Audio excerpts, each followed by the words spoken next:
It's time for the Volquest podcast, where we dissect the biggest news items of the week.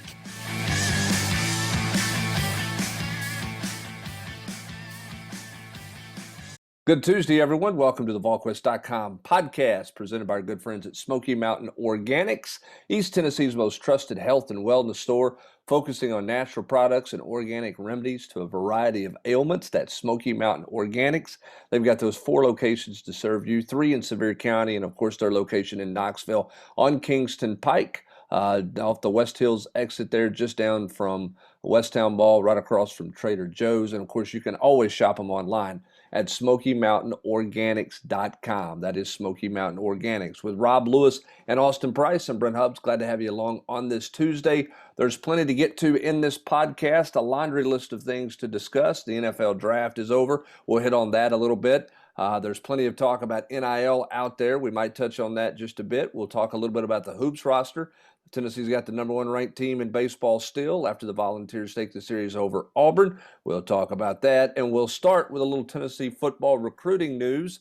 Austin, as Tennessee, I won't say surprised by anybody that they pick up a commitment from an in-state prospect that the previous staff didn't think too highly of, and Andre Turrentine, but he's coming back home after leaving Ohio State. What do you make of Tennessee getting Turrentine out of the transfer portal? What does it mean for Tennessee's roster? How big of a deal is this?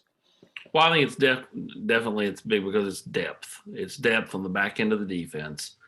You can play nickel, you can play safety, you can play either safety spot. And, I talked to a few people that cover Ohio State last week. And, when I knew this was, likely going to happen. And it just as simple as, Andre was kind of buried. They have, I think, 1 6th-year guy, 2 fifth-year guys, a couple of 4-year guys, all still in front of him. And, he had a nice spring game. The person I talked to, talked about, hey, the staff actually really likes him. He's really come on. They didn't necessarily really want to lose him, but, the other guys in front of him, are just a little bit better and have, a lot more seniority than Andre does. So that's what happens when you stockpile talent. You eventually just lose some guys, and Ohio State loses Andre, and that's going to be Tennessee's gain. And, we'll see where he fits in. Well, can he beat out one of the 2 guys here at safety, or will he be Tennessee's nickel? And Rob, if you're a defensive back, why aren't you interested in coming to Tennessee? 2 reasons. Yeah. 1, they've got depth issues, and 2, Willie Martinez, 5 defensive backs drafted in the last 2 years, including Theo Jackson and Alante Taylor in this draft, with the 3 from UCF the previous year. It got to be an appealing thought if you're a defensive back, whether you're a high school kid or a college transfer, given what Willie Martinez is doing with guys in the draft these days. And of course, he has a history of that before the last couple of years, but he's been really successful with DBs in the draft. I know there's a lot of talk about Hartline and what he's done at Ohio State with the receivers, but give Willie Martinez some credit for what he's doing in developing defensive backs, apparently, with the NFL. Well, and Humber, I'll tell you why it's different than what Hartline has done. Is Hartline's taken 5 stars and turning them into first-round draft picks. Willie Martinez has taken, Alante Taylor, who didn't want to play defensive back and never played it before he got here. And, Willie wasn't his only coach. I mean, Jeremy Pruitt certainly deserves some credit there too, but also Theo Jackson had not played at all SEC level before this past year under Willie Martinez. He's taken all the way back to Emmanuel Mosley and, Cam Sutton, a 2-star, a 3-star. Justin Colvin had not played nickelback, got turned into that. And that's dialing it back. But the point being, he's got a track record that, you can point to, you could throw up on the dry erase board or build into a video package. And, by this point in time, it's not a fluke. I mean, the guy knows what he's doing. He's got a bunch of names and faces that he can point to. I mean, what, Mosley and Coleman, how long have those 2 guys been in the NFL? 5, 6 years? At least. They're getting pensions. Yeah, I mean, they've done well. And I wrote this on Saturday before Tennessee finished with the draft picks that they finished with on Saturday in terms of, with Butler and with Cade and with Theo. But, I mean, This was a nice weekend for Josh Heupel, in my opinion, Austin, from a sales standpoint to recruits, from a continuing to drive home to his current locker room about if you invest in the program, you're going to get back out of the program because that's a solid draft day for Tennessee or draft weekend for Tennessee with 5 draft picks off of this roster. That quite frankly, if it wasn't for the COVID year, I'm not sure how many of those guys would have been drafted. Period. Yeah, I mean, they just continue to kind of grow, continue to get better. They hung in there, especially Theo, just kind of hanging in there. Valus as well. If they don't get that extra year and come back, they're probably not drafted. I mean, maybe they make, they'll, it's kind the old life finds a way on Jurassic Park. The NFL finds you. They don't matter where you play, they'll find good players. But I think the opportunities there would have been much more minute and finite, had they not had that extra year. And they took advantage of it. Again, who takes advantage of some of these extra years, across college football the next couple of years? Will be interesting to see because, these guys, at least a couple of them obviously did. And, 5 is the most since 2017. Tennessee had 6 in 2017. They had 6 in 2007. This is the biggest year besides those since Philip Fulmer was patrolling the sidelines on a routine basis. I saw this debate on Twitter, the Jeremy guys, not Jeremy guys. Who cares? I mean, a couple of them were Butch guys. They continue to stick around and develop. A couple of them were Jeremy guys. Guess what? A couple of Jeremy's best players during his last 3 years, or during his 3 years here, were what? They were Butch guys, right? I mean, you look at Callaway, you look at Daryl Taylor, you look at Jawan Jennings, guys from the previous staff that kind of grew up a little bit under Pruitt. These guys have grown up under Heupel and kind of continued to develop, and they took advantage of the extra year in some cases not. But this is definitely a good sign for Tennessee, considering what they fifth in the conference with 5. I think, is that right? 5th or 6th. I mean, they're near the top third, which is pretty mind-boggling when you think about where this program was 12 months ago. Yeah, I mean, it's not what anybody. I don't think anybody thought that it would be that they would have that kind of success. And again, some of those guys, the system helped them. A lot of those guys, just the buy-in, they had a great year and development there. I was talking to the Bears play-by-play guy over the weekend about Valus Jones. He may walk into the best situation of anybody who was drafted. They don't have a very good receiving core. Right. There's a thought, Rob. He may be their number 3 receiver pretty much out of the gate for where they're at right now. I think that is a great situation for him to land where he was drafted in the 3rd round.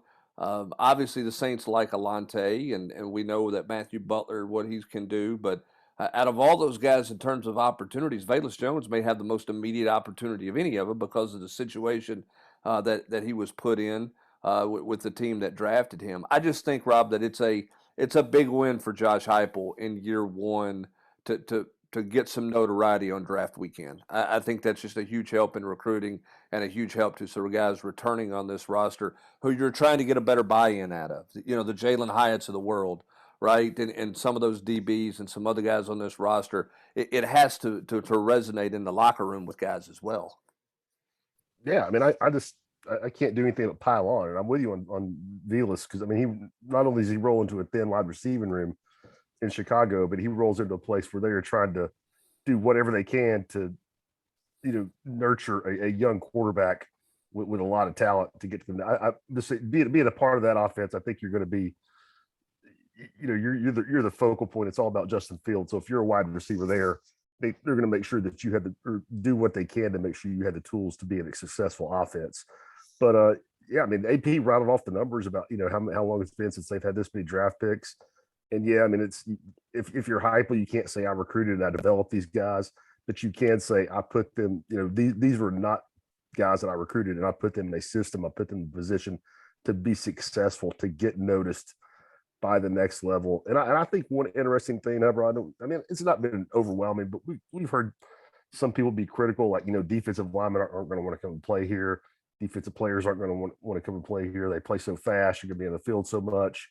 and then you see Alante get taken, higher than probably just about anybody anticipated, and Matthew Butler, get drafted as a guy who, I would hazard to guess that his ability to show just how many reps he could play and play at a high level. I don't know if it helped him, but I'm sure it didn't hurt him. Yeah, there's no doubt. The durability and the factor that the fact that he could play that many snaps, I know resonated with everybody. And then obviously for Theo Jackson to land with the Titans, a great opportunity with him. We'll see. He'll have to work hard to earn a spot on that roster, but we'll see where he lands. But certainly a really good opportunity and a great experience for him to get to be in his hometown with the Tennessee Titans. But before we go any further, I do want to have a little bit of trivia with you guys. And if you already know the answer, just tell me. But this got thrown at me the other night on draft night, and I was just shocked. Can you tell me the NFL franchise with the longest streak since last drafting a quarterback in the first round? An NFL franchise who's not drafted a quarterback in the first round. Longest streak. The longest streak, yeah. How long is the streak, AP? Can you give that hint? It's 50 years. 50 years without a first-round draft pick? That's a quarterback. Is it the Saints? Yes. Wow. 50 years. Archie Manning. Archie Manning was the last quarterback. And That's hey, wild, isn't it? I mean, hey, that's why the Saints aren't going to be very good this year, because they don't have a quarterback, because they didn't draft anybody to get ready to learn under Drew Brees. But isn't that wild, though? I mean, 50 years, there's always somebody you take a flyer on. I mean, look at the Packers take Jordan Love, even with Aaron Rodgers. I mean, like, that's, to me, is just wild. Yeah, that is crazy. 50 years that the Saints have not taken a first-round draft pick. Good trivia. I don't think I would have gotten Rob was what? Rob was one? Rob was one? Were you born? Yeah, it was one. Yeah.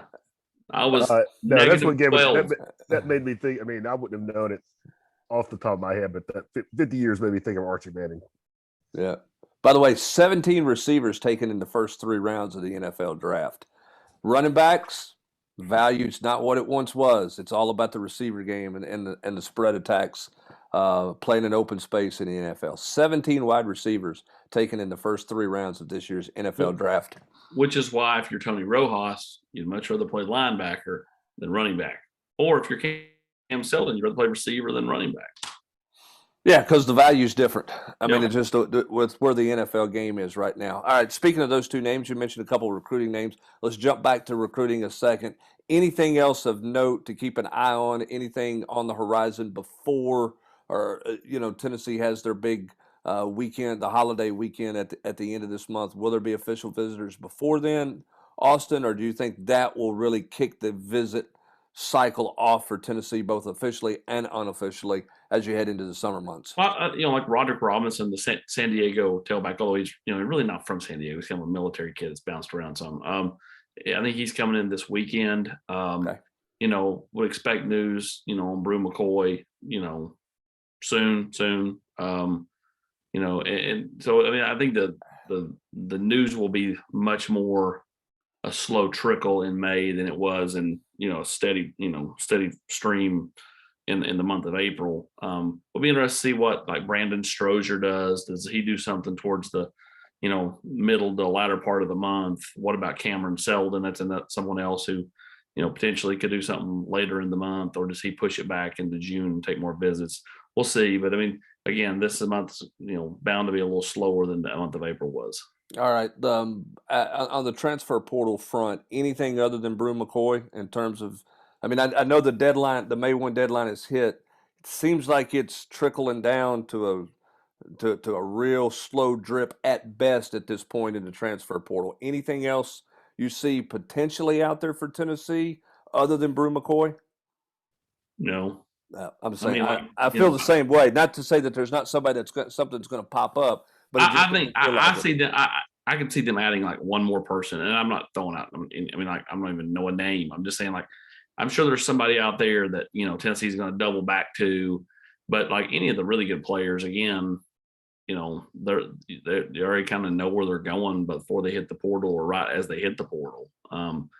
It's just that's just kind of the way of the world. I mean, so many so many former 7-on-7 coaches, former high school coaches, parents, or whatever are kind of already working things behind the scenes before a kid ever goes in the portal. And a lot of things are decided upon, even if it's not really tampering. Like, let's say a kid just says, "Hey, I'm gonna go in the portal. It's just not working out at school X." Like, before he ever technically hits it, people are making phone calls on that kid's behalf to other schools.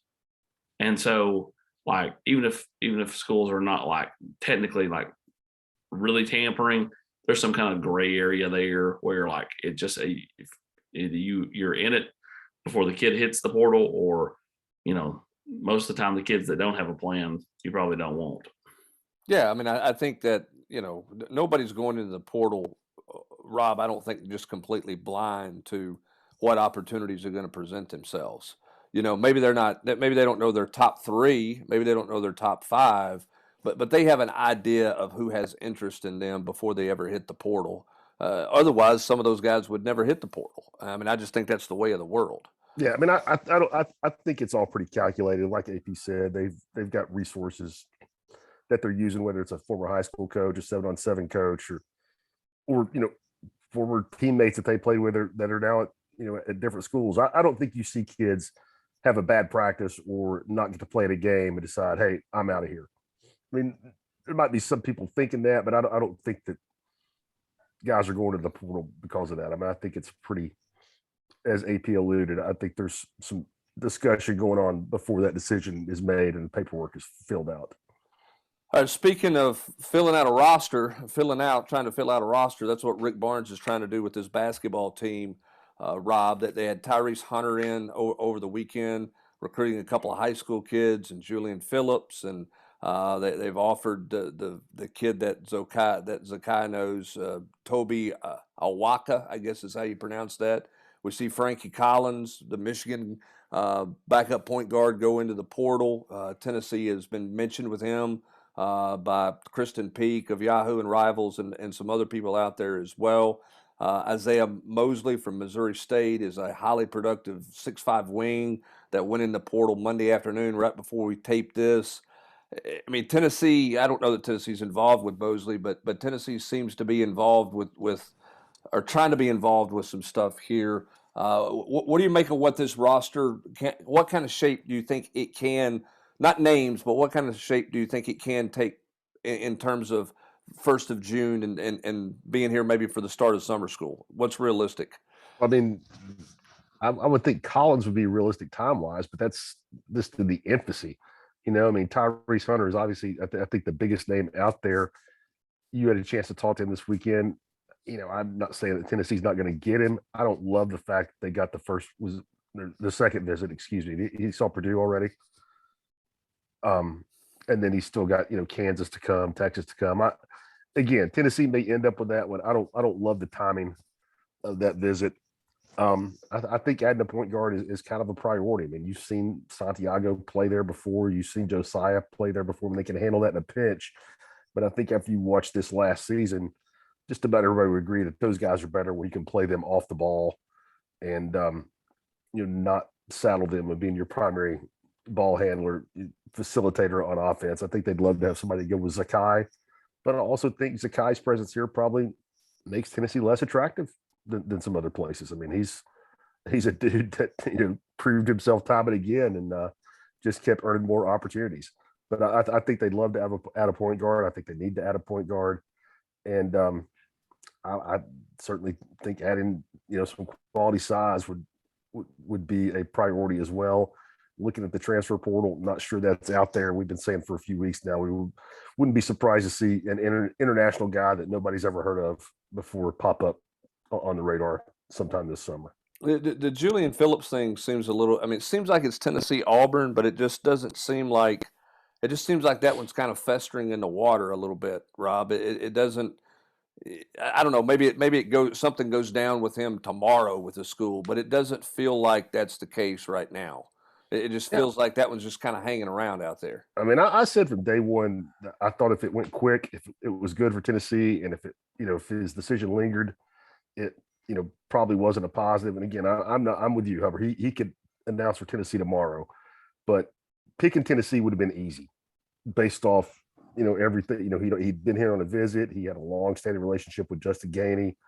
He knew the coaching staff. He had done his research and knew the roster. Just if he wanted to pick Tennessee, I think that would have been a very easy decision for him to make 6 weeks ago. He hasn't done that. It's almost like he's looking for something else. Now again, maybe he doesn't find anything else that he feels is a better fit than here, but he is certainly entertaining the possible. He's entertaining a lot of possibilities. Yeah, I mean, it's going to be interesting to see what he does. And again, I mean, who else comes in? I mean, there's what's his name? Isaac Keeley from Oklahoma State. That's a guy in the transfer portal that maybe there's some interest there. We'll see. I think the bigger question is who do they get on campus before you start rattling off who they're in great shape with or who they're a real factor with. The next step is who visits, because Rob, I don't see Rick Barnes and his staff making any decision on a transfer guy until after they take a visit here. Maybe I'm wrong, but I don't think Rick Barnes and his staff are going to take a transfer sight unseen, so to speak. They're going to want to visit with him and spend time with him. I totally agree, 100%. So, and right now, that one guy that's out there is Tyrese Hunter. Yep, and Hunter's got visits, and he's clearly not in a big hurry to make a decision, and he's going to make a business decision after seeing a couple other schools, Gonzaga, Texas, Kansas, with Kansas likely to be the last visit. Nice kid, loves Rick Barnes, likes what his program stands for, says NIL's not a factor. We'll see how all that shakes out when he gets to the finish line. And it's time to make a decision there. So we'll continue to follow plenty of basketball. We'll keep you up to date on kind of who's visiting next, who's not visiting, and what that looks like. We'll obviously continue to follow Tennessee football recruiting as well. And then we'll follow this Tennessee baseball team. Ben Joyce, the talk of college baseball after the weekend he had. I love Tony Vitello's quote, that he made him look stupid, and we'll see. Do they play Ben Joyce in the closer role? It's crazy to think, Rob, that this baseball team seems to be gaining in options as the season progresses, not dwindling in options. They seem to be, as the year goes along, there seem to be more weapons coming about for this team as opposed to narrowing down your roster and who your options are as you get closer to tournament play. Credit to the development of this player and the talent on this roster. And that was, I mean, as good as Tennessee had it going last year, as fun as they were to watch late, it was all, the pitching was always kind of the elephant in the room. I mean, going to Birmingham to the SEC tournament, that was kind of, what are they going to do? What are they going to do? It was certainly part of the conversation before they went to Omaha or, when they were in the regionals.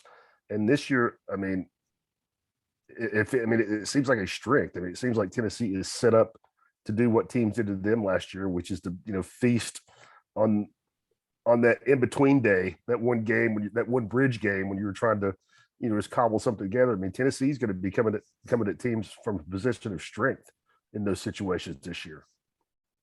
Yeah, I mean, they're amazing to me, Austin. I mean, the more you watch them, it's just the more they keep finding. And again, Redmond Walsh is going to be their closer, but now if Ben Joyce is out there, maybe Redmond Walsh is a one-inning guy only instead of trying to pitch him 2 innings where people can get a beat on him. I mean, you just got a lot of more options. If Joyce, who gave you 4 great innings on Sunday against Auburn, if that's where he's going with his game, suddenly now you're just trying to get a starter to get you to the 5th inning. If you can get to the 5th inning with your starter, I don't care what tournament you're in, you've got enough weapons on the back end to get you to the finish line. Well, especially on a Sunday.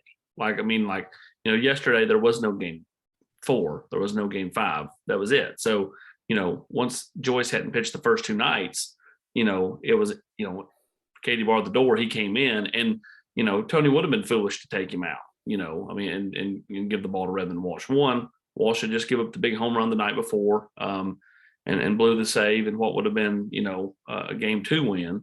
And 3, I mean, it's just a different level. I mean, he is just throwing gas. Now, I think there is a nice yin to the yang there because Walsh has got some filthy stuff that's obviously off speed, and then everything's off speed with Redmond Walsh, whereas you just have straight gas from Ben Joyce. And I just kept thinking the whole time yesterday, I was like, when he was facing Sonny DeShera, I was like, this is like when Henry Rowan-Gardner face the guy from the Mets and rookie. You of the love year. that movie.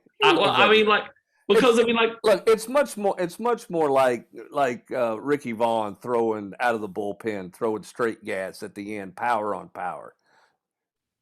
Well, yeah, versus the end of the movie where he has to float it. But I'm not when Rowan-Gardner is throwing heat at the beginning. But yes, I agree. I mean, let's put it this way: David Keith is no Sonny Michel.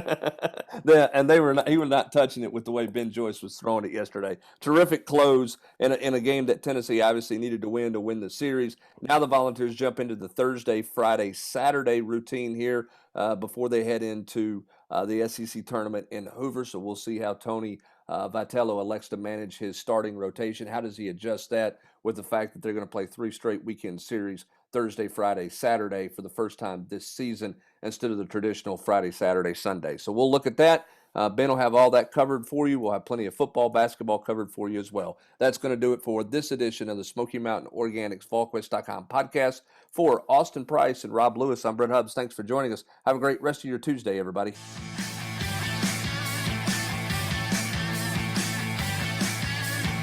You've been listening to the Volquest podcast every week here on Volquest.